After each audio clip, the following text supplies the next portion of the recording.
And for more on the policy briefing, we have our presidential office correspondent Do-yeon here in the studio.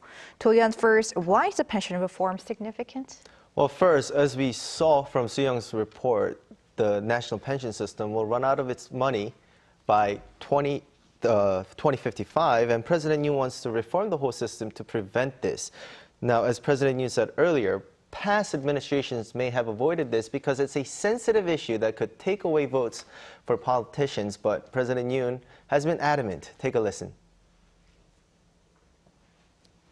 저는 대선 때부터 제 임기 내에 국회에서 결정할 수 있는 연금개혁에 관한 충실한 자료를 다 내겠다고 말씀을 드렸고, 그렇게 해서 저희 정부 출범 직후부터 광범위한 여론조사, 또 FGI, 그리고 수리 분석을 통한 추계, 이런 자료들을 무려 5,600쪽을 작년 10월 말에 국회에 제출을 했습니다.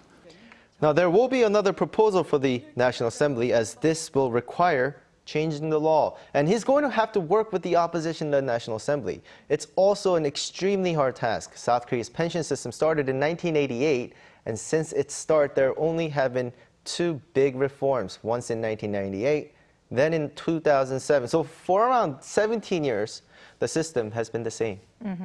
Do-yeon, now give us more context. There has been an issue for a while, and where does the pension system stand now? Right now, the contribution for workers in South Korea stands at 9%.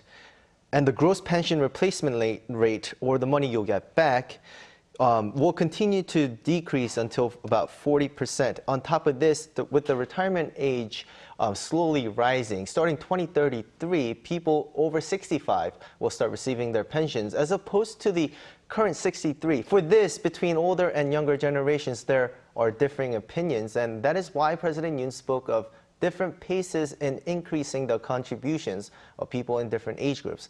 Now, last year at the National Assembly, there was a special committee on pension reform, and the members agreed to increase the contribution to 13%, but the replacement rate was not agreed by the members, and the 21st National Assembly wrapped up.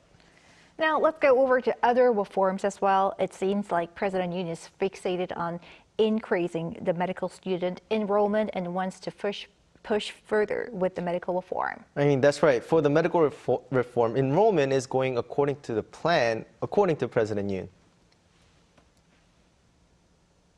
이제 의대 증원이 마무리된 만큼 개혁의 본질인 지역 필수 의료 살리기에 정책 역량을 집중하겠습니다. 먼저 의사 확충과 함께 교육 수련 선진화에 만전을 기하겠습니다. 2025학년도 의대 신입생 모집은 현재 차질 없이 진행되고 있습니다. He also said the whole structure will change for tertiary hospitals, which have been overly dependent on resident doctors. He's looking to change it so that specialists and clinical support nurses become the core of medical services from now on. And anything significant on diplomatic and security front? There wasn't much focus on the diplomacy side, but he took time to further explain his August 15 unification doctrine. He said it's based on the nation's constitution of peaceful unification, and the doctrine was to make a consistent effort towards it. He also touched on the upcoming U.S. election, where he reaffirmed that what he's achieved with U.S. President Joe Biden has been documented, with it effective even under a new president. Our presidential office correspondent, Do-yeon, many thanks. Thank you.